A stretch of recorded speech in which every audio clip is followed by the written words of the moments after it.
The human section of the Terminus Prime station smelled like coffee and recycled air. Ambassador Hall stood in the diplomatic conference room, reviewing the day's agenda one more time. The Galactic Council was meeting to discuss trade routes and resource allocation. It was boring work, the kind that kept peace but never made headlines. Had been the Earth's ambassador for 5 years. She was good at her job because she understood something most people did not. Patience was power. While other species talked about military might and technological superiority, built relationships. She smiled at the right times, listened more than she spoke, and made sure humans were always helpful and reliable. Sophie's daughter was 8 years old. She had never seen Earth. She had grown up on station, surrounded by aliens from 100 different worlds. For her, seeing a walking down the corridor was as normal as seeing another human. The other human children attended the station school, and Sophie had friends from at least 30 different species. The diplomatic gathering was scheduled for 1400 hours. It would be a casual event, not a formal negotiation. The council members would mingle, eat food from different worlds, and discuss smaller matters. Had attended hundreds of these events. They were predictable and safe. Sophie was helping her mother prepare the display tables. She carried small tablets of data from the storage room to the conference area. The tablets contained information about Earth's latest agricultural exports. Humans grew food better than almost any other species. It was something was proud of. Earth had become known throughout the galaxy for feeding people, not fighting them. At 1300 hours, the first guests arrived. They came in a cluster, their blue skin catching the light. The delegation moved slowly, their heavy bodies requiring special chairs, that were harder to miss. They were tall, with gray skin that looked like stone and eyes that showed no warmth. When I entered a room, everyone noticed. Commander Vex was one of their senior military officers. He had visited the station 3 times before. Each time had been polite and professional. Each time, Vex had looked at her with something between pity and contempt. They did not believe in equality between species. They believed in strength, and only the strong mattered. Humans, in their view, were soft and weak. That Earth had any seat at the council at all annoyed them. Vex stood near the food display, eating small appetizers and speaking with a group of traders. His voice was deep and his words were sharp. Could not hear exactly what he said, but she could hear the tone. It was the tone of someone who believed they were better than everyone around them. Sophie was still carrying tablets. She had made 3 trips from the storage room. The conference room was getting crowded now. More delegations were arriving. The room filled with alien voices speaking in different languages. The translator implants that everyone wore made it possible to understand, but they could not remove the strange feeling of being surrounded by so much difference. Was talking with a trader about grain shipments when Sophie made her 4th trip. The girl carried 2 tablets this time, moving carefully through the crowd. She was small and thin, and the crowd of tall aliens made it hard for her to navigate. Sophie was moving between the food display and the information station when she got too close to Commander Vex. It was an accident. The room was crowded, and she was concentrating on not dropping the tablets. She bumped into him, nothing hard, just a small collision. The tablets fell from her hands. They hit the floor and scattered, their screens going dark. For a moment, nothing happened. Sophie froze. She was 8 years old, and she had just hit an alien officer. She bent down quickly to pick up the tablets. Commander Vex looked down at her. His gray face did not change. His eyes did not show anger or amusement. They showed nothing. That was worse somehow. "You are clumsy, human child," he said. His translator made his voice sound deep and harsh. "On worlds, we would beat a child for such disrespect." Sophie's hands shook as she picked up the tablets. She did not understand what he meant. She was 8 years old. She had made a mistake. Vex raised his hand. Saw it happen. She was only 10 meters away. She saw his arm move up, his hand open. She saw Sophie look up at him, confused and afraid. She opened her mouth to say something, to do something. Vex struck Sophie across the face. It was not a gentle blow. It was hard and fast and deliberate.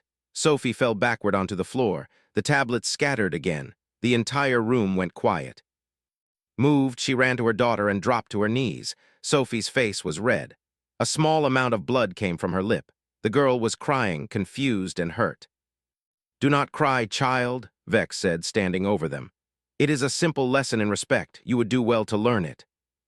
Picked up her daughter and pulled her close. She looked at Vex's face and saw nothing there, no regret, no concern, just the absolute certainty that what he had done was correct. Around them, the other delegates watched. Some looked away, some looked at with something like pity. None of them moved, none of them said anything. Carried Sophie out of the conference room. The girl was shaking against her chest. Her face was already beginning to swell where Vex had hit her. In the human medical section, Doctor checked Sophie over carefully. The injury was not serious in a physical sense. No broken bones, no real damage, just a bruise that would fade in a few days. But something had broken anyway. Sat beside her daughter's bed that night, watching her sleep. Sophie's face was swollen and ugly. There was a mark on her cheek in the shape of a hand. Pulled out her communication device. She composed a message to Earth Command. She kept it simple and direct. She described what happened. She described it all. Then she sent a second message, this one marked urgent and personal. The Galactic Council did not respond to her formal complaint. When she asked about it the next day, they said there was no basis for action. Cultural misunderstandings happened. They did not view physical discipline as abuse. If humans were going to live in galactic space, they would have to understand different customs. Said nothing. She had spent 5 years being diplomatic. She had spent 5 years being patient. That night, she sent another message to Earth. This one was marked for Captain Brooks, the commander of the human destroyer escort stationed near the system. The message said only one thing: they need to learn what happens when they hurt our children. Captain Brooks received the message at 0300 hours. He read it once. Then he read it again. Captain Brooks was not a patient man. He had joined the Earth Defense Force because he believed in action. He had commanded the destroyer escort for 2 years, and in that time he had come to respect Ambassador Hall. She was doing the hard work of diplomacy, the work that avoided wars. But respect for her work did not mean he had to like the rules. When Brooks received message, he was reviewing supply manifests in his quarters aboard the destroyer. His executive officer, Lieutenant Sarah Grant, was discussing maintenance schedules for the ship's shield systems. They were talking about routine matters, the kind that filled most days in the military. Brooks read the message twice, then he dismissed Sarah and read it again. He understood what was asking. She was not asking for a formal military response. She was not asking for war. She was asking for something more subtle. She was asking humans to stop being the species that everyone could push around. Brooks began to plan. The first thing he did was secure all the data about human resource distribution across the galaxy. Earth sent agricultural products, medical supplies, and technological support to at least 200 different space stations and colonies. Some of these were human stations. Most were not. Humans had become the reliable supplier, the species you could count on. That was about to change. Brooks called his senior staff into the command center. There were 6 of them: engineering chief, tactical officer, communications officer, medical officer, systems analyst, and his executive officer. They gathered around the tactical display showing the region surrounding Terminus Prime. "We are going to teach the galaxy something," Brooks said. "We are going to show them what happens when they harm human children." His tactical officer, Commander Henry Dale, leaned forward. "What are you thinking, sir?" "I am thinking that we are going to make every alien species understand that they need us more than we need them," Brooks said. "And I am thinking that we are going to do it without firing a single weapon." He explained the plan. Starting in 12 hours, all human trade shipments would be halted. All medical technology transfers would stop. All agricultural exports would be suspended. All of it. Every single benefit that came from human cooperation would end. "But sir," Sarah said, "that will cause real suffering on stations that depend on human supplies." "I know," Brooks said. His face was hard. "That is the point. The Galactic Council needs to understand that human children are not things they can hit without consequences. Not economic consequences, not military consequences, real consequences." The communications officer, Major Vincent Torres, began to work on the details. He drafted the official notification to every human colony and outpost. The message was simple. All non-emergency trade with non-human entities was suspended indefinitely, pending resolution of the incident on Terminus Prime. Within 4 hours, the first responses came back. Curiosity, confusion, questions. Brooks answered none of them. He simply waited for the messages to be relayed across the galaxy. On Terminus Prime, the Galactic Council did not seem concerned. The message had been delivered, yes, but the council believed it was a bluff. Humans did not make threats. Humans cooperated. Humans were reliable. They seemed especially unconcerned. Commander Vex continued his duties on the station, acting as if nothing had happened. When diplomats from other species tried to discuss the incident, he dismissed them. If humans wanted to refuse trade, that was their choice. The galaxy would adapt. But adaptation took time, and time was running out. By the third day, the first crisis emerged. An agricultural station needed human food supplies. Their hydroponic systems had failed, and they had only enough food for 2 more weeks. They sent an urgent request to Earth. The request was, by the 5th day, a medical emergency on a colony could not be addressed without human antibiotics. They sent a diplomatic mission to Earth directly, asking what it would take to resume trade. Brooks received them in his office.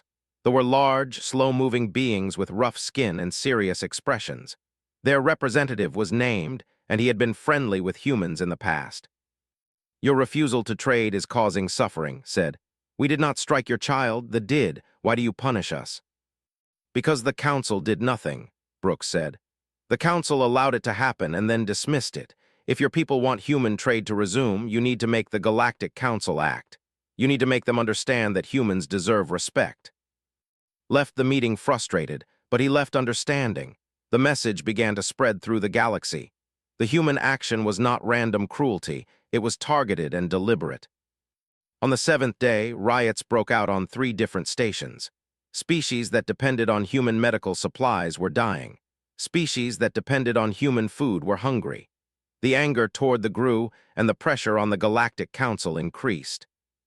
The government sent a message to Earth. They demanded that human trade be restored. They said that Vex had acted alone and that they did not endorse such behavior. Brooks ignored the message.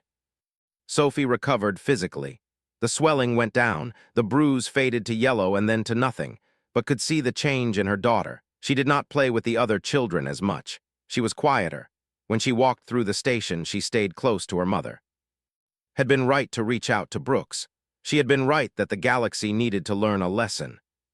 But there was something harder, too. There was the knowledge that they were causing suffering on innocent people. There was the weight of command, of making choices that hurt people who did nothing wrong. One night met with Brooks in a secure room on his destroyer.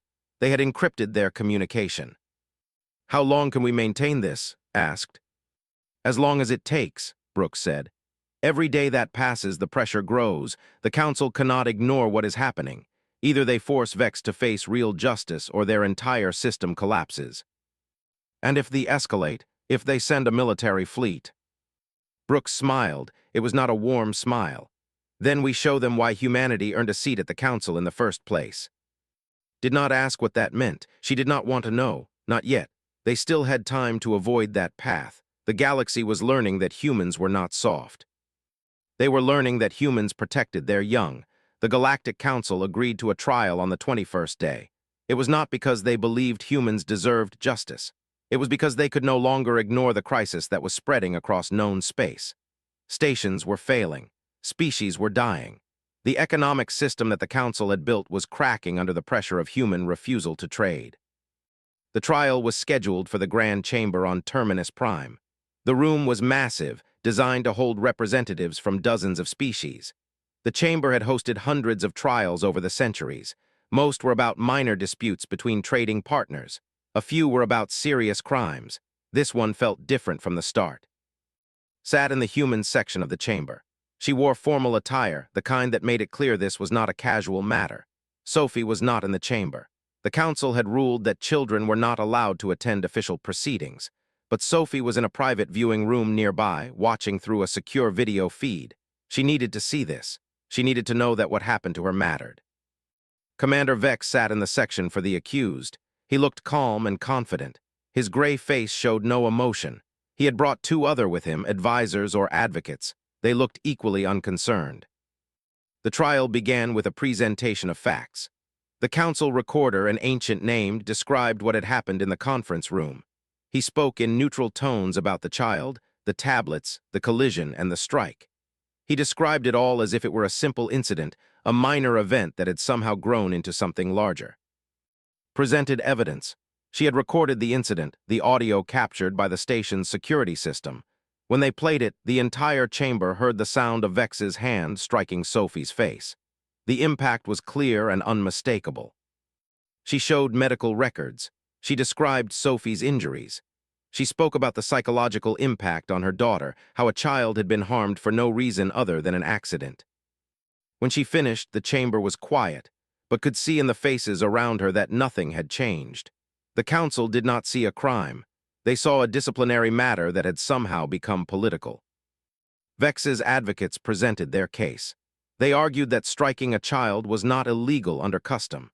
They argued that Sophie had been disrespectful by colliding with a senior officer. They argued that children needed to learn proper behavior, and physical correction was an accepted method of teaching. One of them, unnamed, stood and addressed the council directly. "The human child broke protocol by striking a senior military officer," said. "Our commander exercised appropriate authority to correct this behavior. To punish him for following his own cultural practices would be to violate the founding principles of the Galactic Council, which recognizes the sovereignty of each species to follow their own customs." Wanted to stand up and shout. She wanted to point out that Sophie was 8 years old. She wanted to explain that a child could not break protocol intentionally. But the rules of the trial did not allow interruptions. She had to sit and listen while they defended the indefensible. When it came time for the council to deliberate, they did it quickly. The vote took less than an hour. The chamber's main speaker, unnamed, announced the verdict. "We find that Commander Vex's actions, while unfortunate, do not constitute a violation of galactic law," said. His voice was heavy with the weight of his words.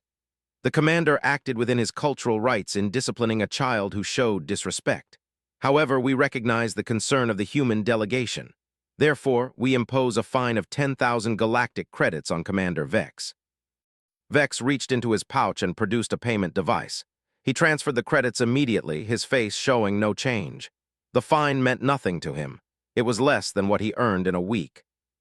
"Furthermore," continued, "we recommend that future interactions between humans and other species include cultural training to prevent such incidents." That was it. The trial was over.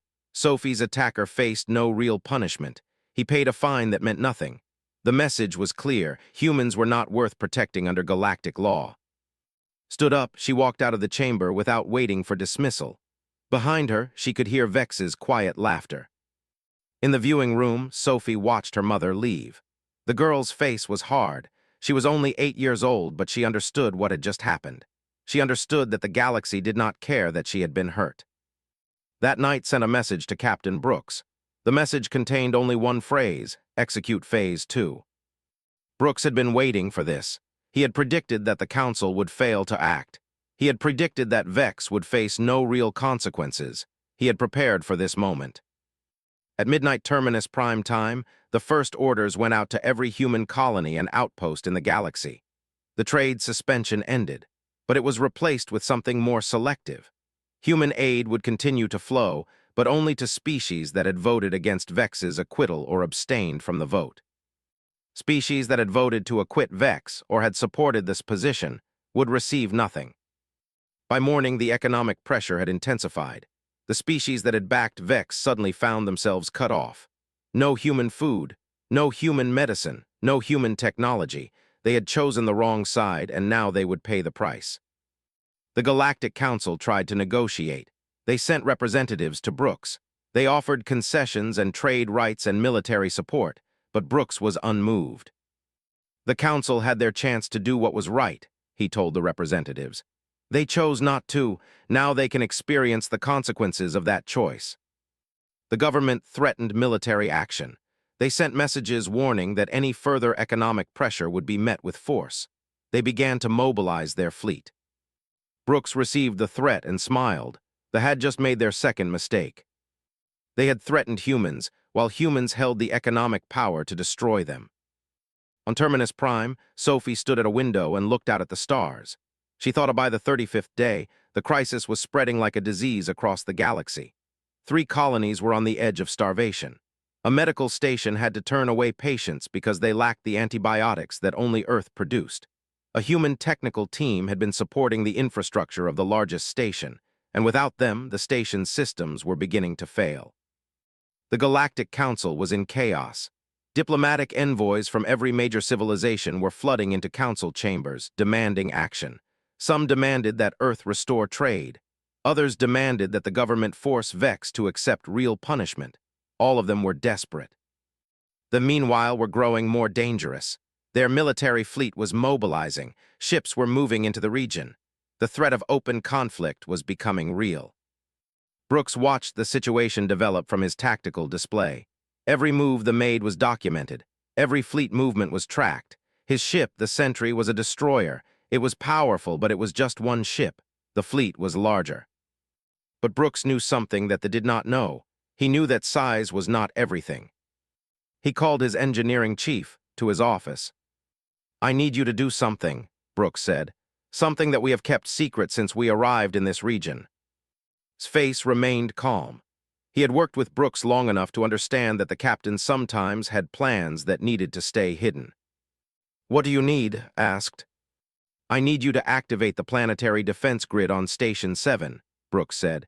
"Not the visible systems, the ones that were installed 5 years ago." His eyes widened slightly. "Sir, if the galaxy finds out that we installed weapons systems on that station without council approval, they will know that Earth has been preparing for this for a long time," Brooks finished. "They will know that we do not bluff, and they will know that we do not lose wars." Nodded slowly. He understood what Brooks was doing. For 5 years, humans had been quietly installing defense systems across the region. Nothing obvious. Nothing that violated treaties directly. But systems that, when activated, created a shield that could protect an entire planet. Within 6 hours, the first shield came online. It was a display shield designed to be visible, designed to show the galaxy what humans were capable of. The shield appeared over Station 7 like a dome of light. News of it spread instantly through galactic communications. Then Brooks activated 5 more, then 10, then 20. The message was unmistakable.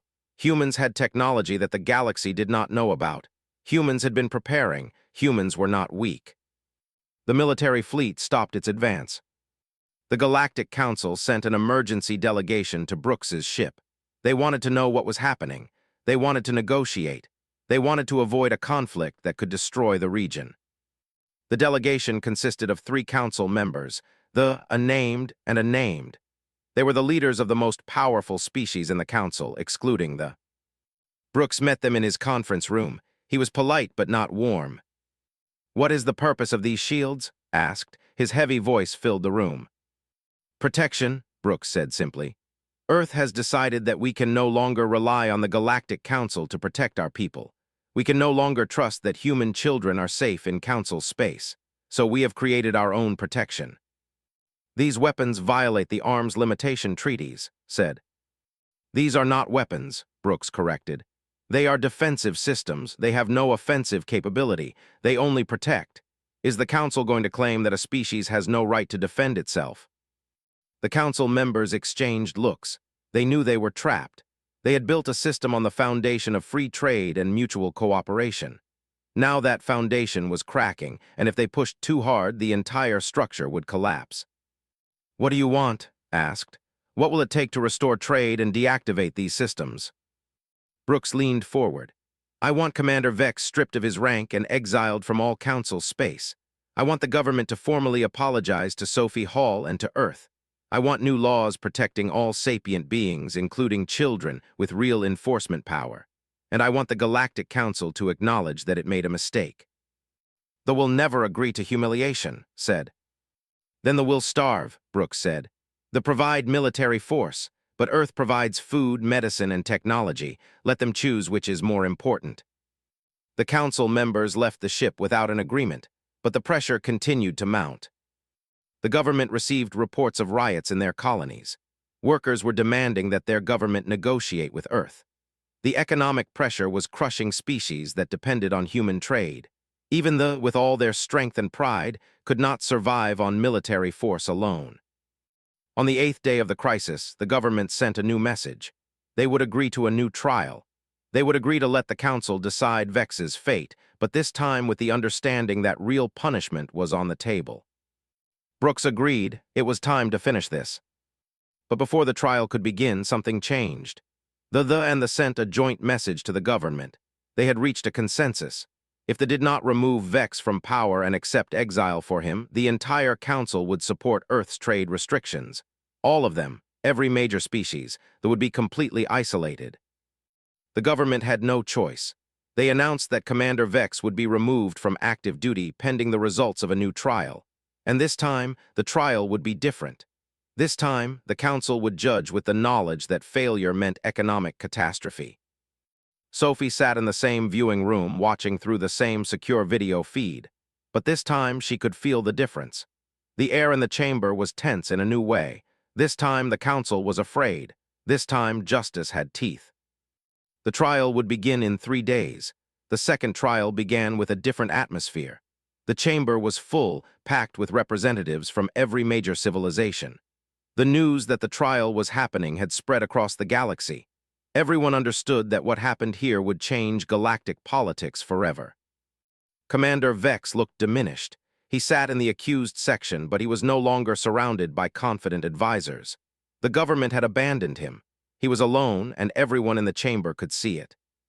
The council speaker this time was he had been chosen to avoid any appearance of bias. His deep voice echoed through the chamber. "This trial will proceed with new evidence and new understanding," announced. "The accused, Commander Vex, is charged with assault on a child, violation of the principles of the Galactic Council, and disrespect for the sanctity of young beings across all civilizations. The evidence will be examined, and justice will be served." The trial moved quickly. The evidence was the same, but the context was different. The audio recording was played again, and this time the chamber heard the truth in it. The sound of a hand striking a child's face. The sound was brutal and clear. Medical evidence was presented again. This time, a psychologist spoke about the impact on Sophie. The girl had suffered emotional trauma. She had nightmares. She was afraid of larger species. She had been marked by what happened. The psychological expert, a named Dr. Altair, spoke directly to the chamber. "The child was struck without provocation," Dr. Altair said. "The collision was accidental. The response was violent and unprovoked. This was not discipline. This was abuse, and it has caused lasting damage to a sentient child." When Vex was given the chance to speak, he did not apologize. He did not show regret. He sat in silence, refusing to defend himself. He had been abandoned by his government, and he knew there was no point in fighting. The council deliberated for only 20 minutes.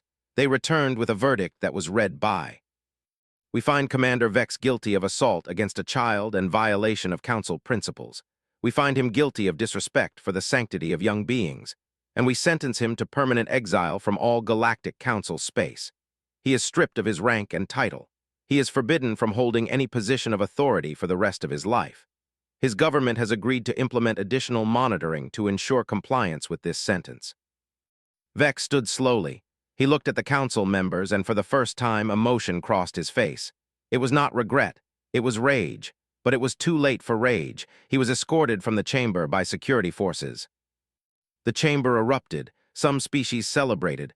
Others remained quiet, understanding the weight of what had just happened. They watched in stony silence. Raised his hand, and the chamber quieted. "This trial represents more than just punishment for one individual," said. "It represents a change in how the Galactic Council views the protection of young beings. We will now propose a new Charter of Rights, written with input from all species. This charter will establish universal protections for children and young people across all civilizations. These protections will be enforced by a council security force that includes representatives from every major species, including humans." He paused and looked directly at the human section. "Earth has reminded us that the true strength of a civilization is not measured in weapons or territory, but in how we protect those who cannot protect themselves. We would be wise to remember this." The chamber voted on the new charter within hours. It passed with overwhelming support. The only votes against came from a small isolationist faction. Even the government, isolated and weakened, abstained rather than opposing directly. Ambassador Hall stood and acknowledged the result. She did not smile, she did not celebrate. She simply nodded, understanding the weight of what had been accomplished. That evening, Brooks and Hall met in a private chamber on the station. They were no longer negotiating or planning. They were simply two people who had fought for justice and won. "The galaxy believes we are strong now," said. "We are strong," Brooks replied. "We always were, we just had to remind them." "What happens now?" asked. "Now we go home," Brooks said. "The trade restrictions are lifted, the shields come down, we return to normal. But things are different. The galaxy knows that humans protect their young. They know that we will not accept injustice. They know that there are consequences for harming our people." Looked out the window at the stars. Sophie was in her quarters now, watching the trial results come in through the station network. The girl knew what had happened. She knew that the man who had hurt her was being exiled. She knew that the galaxy had acknowledged she mattered. The next day recorded a broadcast that was transmitted across the galaxy. It was addressed to all civilizations and all people. "My name is Ambassador Hall," she said. "My daughter was struck by an alien officer. The Galactic Council did nothing, so Earth did what was necessary. We reminded the galaxy that humans are not weak.